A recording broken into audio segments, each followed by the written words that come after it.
هذا كي وحنا ربنا كل بلابه إله ما محد له وهكذا سوكاي كيرمانتا وحرمه عنا يا مدحرة يا عطاس القانتي هل كان سيدا قرطة النوس ودويسي برقة أفريقيا يا جامعة كانوا نقرصوا تجرين آد يا آد يعني كنت وفر أحسن هاي سيدا ونعكسن وبيهم يا النوس ودويسي وحان قبا هذا كيران كوب بلابو أروح قبا رجاء بدل ولا على مسكجرة لكن رجاء حب بدل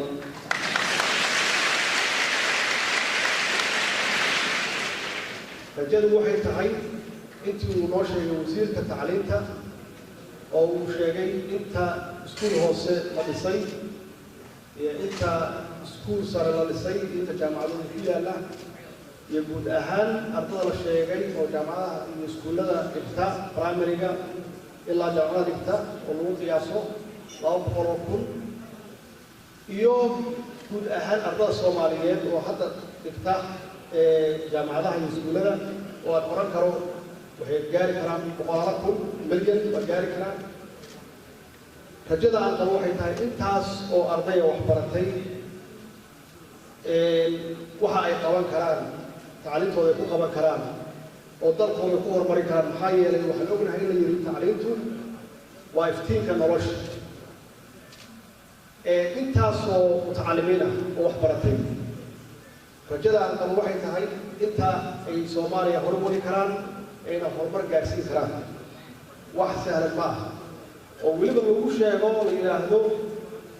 دنيا الصوماليين وبقول كيما تطلعت وحوي واحد جوي ولا جنوبهم يحي ماشي شغل وجه لها أنت صارضية تاسنا وواحد لا يرهم دولته إيو سياسة البوليسية اللي التي معهم مركا وحيد الجو الرمو حالة الصومالية جدا iyo meesha aan rabo inaan ka ambaqaadno waxay tahay kow waxa runtii shaqooyinka abuura oo maalgelinta keena horta waa dowladdaas oo la timaada siyaasad wanaagsan iyo xasiloonaan siyaasadeed la timaada marka laga tago waxyaabaha aan sida muhiimadda koowaad oo ah dhanka amniga oo ah inaan soo celino amnigu wax walba wataa oo magaalada adalkaysan garowe Puntland horumarka ay gaarayso inta uu tarsan sheegay iyo in ka badan baa waxa lagu gaaray nabad yaa lagu gaaray nabadaasna waa ognahay waxa aasaaska u ah waxa uu ah oday dhaqameedyadii iyo salaadiintii iyo culimadii iyo isfahmay iyo siyaasiyiintii taasna waxay keentay markan dadka in loo macneeyo oo lagu hogaamiyo inay isqaataan oo is-ogolaadaan oo ay walaaloobaan runtii taasna waa waxa aan doonayno in dalka dhan aan u gudbino oo ah culimmadu waa xubin muhiim ah bulshadeena ku ah in ay qayb ka noqdaan dhismaha iyo horumarka dalka inaan soo celino dhaqankii aan soo celino oo ay ka shaqeeyaan dadka si ay u walaaleen lahaayeen dib u heshiisiin ay uga shaqeyn lahaayeen dhaqankii wanaagsanaa Soomaaliya ee lahayd jirtay oo ay ku dhaqanaayeen kumaanku sano inay soo celiyaan iyo siyaasiyiin hufan oo runtii dalka u horseeda horumar iyo rajo wanaagsan iyo barwaaqo saddexdaas hadday isqaataan nabaddu way imaataa marka horumarka halkan aan ka aragna marka iyo dhalinyarada soo baxaya oo boqolaal ka kuna waa inaan u helno markii ay iskuulka hoose dhameeyaan oo kii dhexe ay dhameeyaan oo kii sare ay dhameeyaan oo jaamacad ay dhameeyaan intaas dhaqaale lagu wado oo waalidiintu ay kharash galinayaan inay ilmahoodu ay gaarsiiyaan mustaqbal wanaagsan waxaa laga rabaa dowladdii u keeni lahayd siyaasaddaas oo dalka u keenta dhaqaaluhu maaha keliya kan dalkeena ku jira mid dibadda laftigeeda ka timaada oo investment la yidhahda maalgelin la yidhaahdo siyaasaddaas marka waxaa la rabaa inay fiiriso dalkan muxuu khayraad leeyahay seese khayraadkaas looga faa'iidaysan karaa shalay markii aan qadeynayna waxaan ka hadlay oo aan iri aniga iyo saaxiibkay oo aan muddo dheer saaxiibo ahayn iyo walaashay marwada hodan magaalo Maraykan ku taalo oo qabow oo aad u qabow magaaladaasi hadda baraf xun yaa ka dhacaya qabowgeedana meesha ugu sarreysay taagan yahay ilaa dhowr maalmood magaalada lagama shaqeyno waa xiranta waa markay ugu daran tahay markay ugu fududahayna magaalada jidadkeeda lama dhisi karo qabow dartiis guryaha bannaanka lagama shaqeyn karo beeraha lagama shaqeyn karo dowladda waqooyiga Maraykanka intiisa badan waa noocaas oo waxaa laga shaqeeyaa 6 bilood 6 bilood iyo hawadu wanaagsan tahay 6 biloodna hawadu waa xun tahay oo lama shaqeeyo ama shaqadu aad ayay u yartahay ilaahay marka annagu wuxuu na siiyay nimcadu na siiyay waxay tahay inaan 12 sano 12 bilood aan shaqeyn karno oo taxane ah ilaahay wuxuu na siiyay inaan nahay dad isku dhaqan ah oo waxba ku kala duwanayn ilaahay wuxuu naga dhigay dad muslim ah oo weliba muslimadeenu ay sunni wada tahay oo xitaa shiica iyo aysan lahayn wax kale waxaan nahay dad is-afyaqaano oo isku af oo qofka degan loo yacaddo markuu tago raaskabooni uu degi karo oo wax farqiga u dhexeeyaysan jirin intaasoo idin ma aragno oo nimcadaas ilaahay na siiyey oo nalagu sheego inaan nahay waddamada adduunka waddanka keliya oo isleh wax oo biskale marka intii wanaagga ahayd meel baan dhiganay waxaan soo qaadanay in yar oo ku kala duwanna intaas weeye waxa dhaqaalaha dalkan u diiday intaas weeye waxa dalkeena burburiyey intaas weeye waxa dalkeena qaxiyey oo qaarna badda ku baabi'iyey qaarna qaxootiga ku jiraan intaas weeye inta qabkeena jabiyey oo naga dhigay gul naga dhigay maxaa yeelay waxaan arki weynay inaan nahay dad wanaagsan oo islaan ah oo isku mid ah oo isku dhaqan ah oo dalkooduna khayraad kala yahay waxaan ugu filan oo kaliya baddaas kaliya ugu filan waxaan leenahay ilaa 10 milyan wax lagu gaaro sidoo ilaa 10 milyan oo dhul beereed ah oo dhulka naga koreeyo oo Middle East-ga uu yahay Sahara suuq noo noqon kara waxaan leenahay macdano aanan xad lahayn iyo gaas iyo shiidaal iyo macdan kale leenahay ma aha dal wax lagu hadlo waxa lagu hadmaa waxa weeye dad yaa lagu hadmaa waxa lagu hadmaa dadkaasi oo liidar wanaagsan leh kala dambeeya oo la shaqeeya yaa lagu hadmaa marka waxaan doonaynaa marka inaan ka shaqeyno intaasoo dhalinyaro ah oo wax soo baratay inaan u diyaarino meeshii ay ku noolaan lahaayeen nolol wanaagsan ka sameyn lahaayeen hawl sahlanna ma aha hawshaasi aysanleyn waxaan rabaa qof walba inuu qayb ka ahaado dhismaheeda dhismahaasna dhismaha 2 maalmood iyo bil iyo 2 bilood iyo sanad iyo ma aha suu sheegay tartan waa wax taxana ah oo joogto ah in looga shaqeeyo juhdi weyna kulli ee ummadda ay wada geliyaan waxyaabaha aan ka shaqeynayno marka waxay tahay ugu horeeya marka laga saaro amniga oo ah qayb ka mid ah nolosheenna muhiimadda koowaad noo tahay waxay tahay inaan dhisno institutionskii dowladda inaan dhisno institutionskaasna uu noqdo mid shaqeeya oo functionist ah anigu waa bilaabay in aan bilaabno wax la yidhahdo division of labor oo shaqooyinkii dowladdu ay lahayd siday ay ahayd ama siday loo baahnaa inaan ka dhigno oo qof walba wixii loo idmaday oo loo xilsaaray uu qabto laakiin madaxweyne kaliya maaha waxaa la rabaa inay gaarto meesha ugu hooseysa inay gaarto oo ah madax qaybeed waa suu sheegay walaalkay tartan markuu qofku jaamacad ka soo baxayso experience lahayn wuxuu rabaa meel kore inuu ka bilaabo madax qaybeed qofka inuu tago waa 10 sano horta agaasimo ma aha waa sida saxa ah oo dowladdu ku dhismato halkan waxaan la fadhiyay Maryam Barsadal hal weydiiyo madax waaxid inta sanadooda ku qaadatay hal weydiiyo madax qaybeed waa 10 sano iyo wax ka badan agaasimo noqotina waa 20 iyo 25 sano wax ka badan agaasimo guud waa 30 sano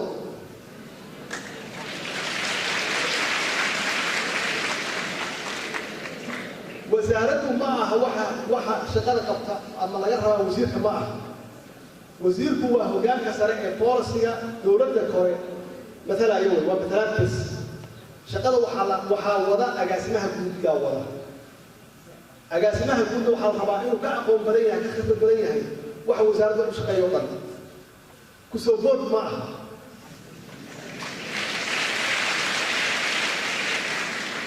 waxa walba waxa laga gashay inflation qof walba wuxuu rabaa meel kale inuu ka bilaabo 27 sano wax waa socon lahayd wuxuu socon lahayd waa intaas wax kale ma aha ku soo boodada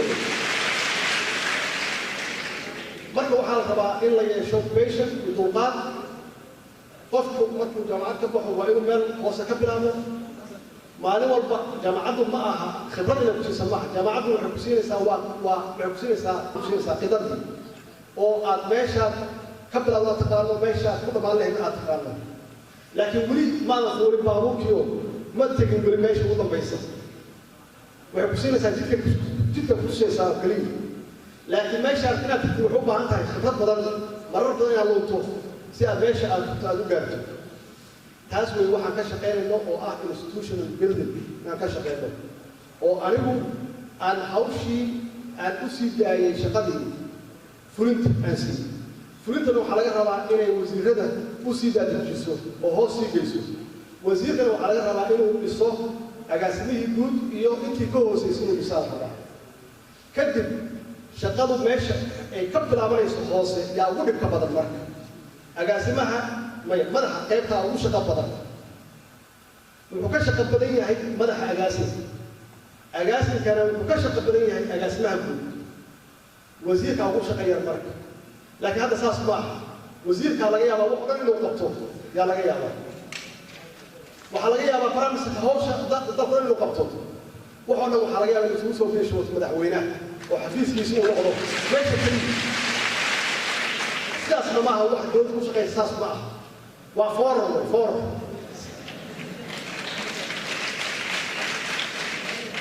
لأن المجلس الشيء قاعد يقول الجامع ومقالة الجوجة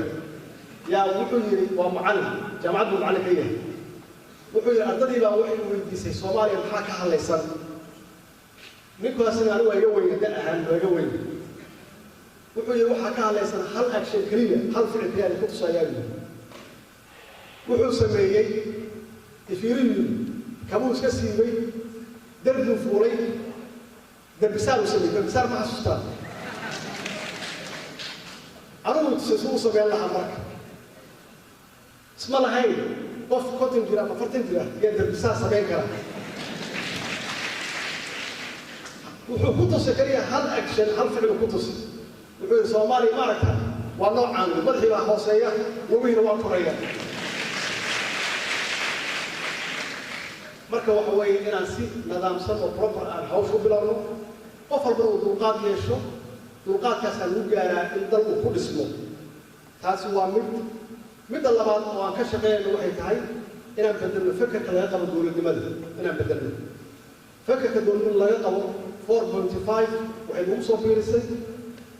هل عصب يلو صوفيس أو إن الوقت بصدق دولة المدي يشتغلي 4.5 قبل الوقت بصدق أو الله فيرم تيجي يقوالة الله فيرم أو الله فيرم قف إنه جامعة صوتحي أو الله فيرم قف خبرة الولاية أو اللي هذا اللي كان بالخبرة الوكيل هل كي ماشي وين يقول يا أول واحد هي إن أنا تصوف إنه صحة دولة المدي إن أنا تصوف إنه كريه لكن واحد وقعتي تضوي تمسنا الوقعة ولد وكترنا وقطع الإعلان كرنا وقص الله إلى قاب أحزابه إلى قاب مبادئه إلى دولته نقول صلوا إلى قاب قفل بالوقي من أيوه أقولتي سيء كرتي سيء وفرادي سيء وسومالي سيء وتلويس أقول قيمنا وحكترنا مكة إلى بدلنا قاب خاص قفك حديث وحل هايو إن عدي صدر إلى أمنتو قفك سيعد إنه مثلا لكن شقده هو هي أمة الصومالية. السجن هتوصل الصوماليين اللي هو عايا اللي اللي كان هو محمتره. تركيز محمتره.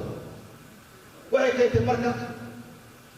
قفكا سنين تطبل التريو وحقدروا كل اليوم. سيروا أمان وجهروا بيشيس. وكانوا مركب بيشيس وأنت تطلب لقيا بيسمعوا جرنين.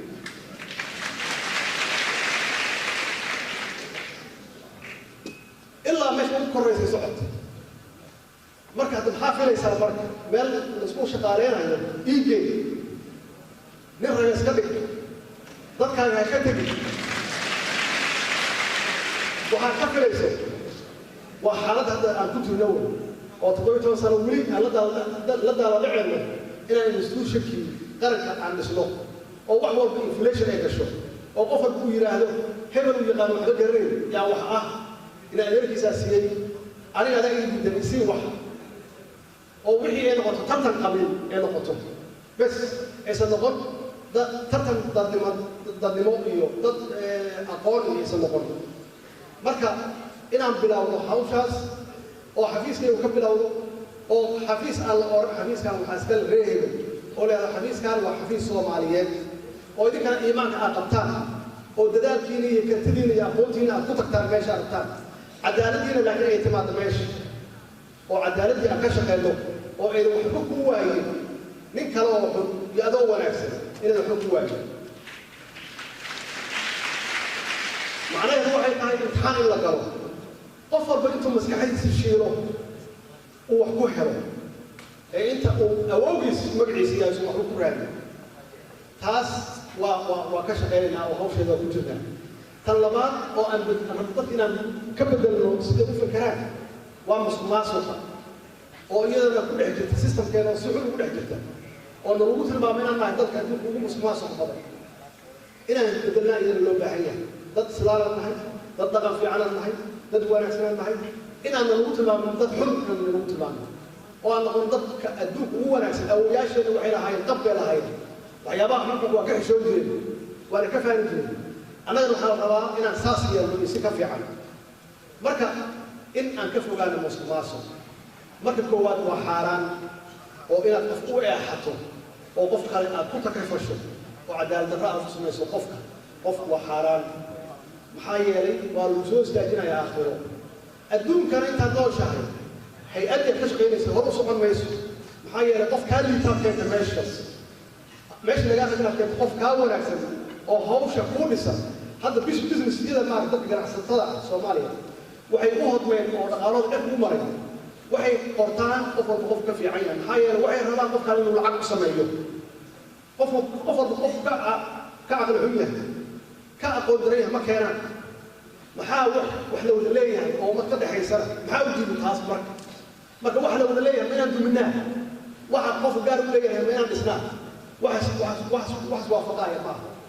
marka saas waxaa la rabaa dhaqankaas businesska ka jira inaan keeno dhaqanka dowladnimada oo aan ka fogeyno eexda marka qof la qorayo tan labaad ammaanada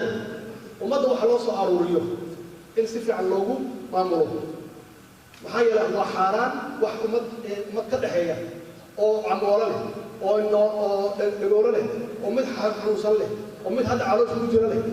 mid maxaan ku raacdaa aan waxba kala garanayno dee ilaahay iska xaasirin ama waalan leh yaa wax lagugu dhiibi marka haddaa wax ka qaado carruurtaad u geyso carruurtaada ma anfacsanaya adna aakhiro waxaa ku yaala xisaabtada ku taalla marka ammaanadaas ummadda ay loo dhiibtay in si fiican oo ilaahay hodiisa loo maamulo waxa weeye waa wax aan doonayno in aan dhaqanka siyaasadda aan ku soo darno ama dhaqanka fahamka dowladnimada inaan ku soo biirno si aan ula tartanno ula jaanqaadno caalamka intiisa kale maxaa yeelay kuwa waxna siinaya oo dhahaya dalkan masaakiinta ah dal ma aha dalkan dal masaakiina ma aha ee dadkiisaas meel kale ku socda dadka dhahaya dalkan aan lacag keenno waa dal 6 bilood shaqeeya waa dal naga dhul yar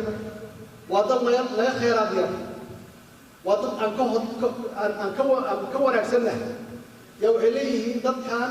waxaan u geeni oo raashin u geeni fadaheenna waa cagaga beeraheenna waa jiraan xoolaheenna waa waxa weeye xoolaha ugu badan caalamkaan leenahay yaa waxaan leeyahay dadkan ha loo geeyo masago iyo galley ha loo geeyo muddo bakhaar ku jirtay wax kale ma aha madaxdooda iyo dadkoodaas wata madaxdoodana waxay u maamulaan wixii loo dhiibay si nidaamsan oo dadkooda deeqsiiyaan ma u malaynaysaa intaa xoolahooda inay siiyaan cayax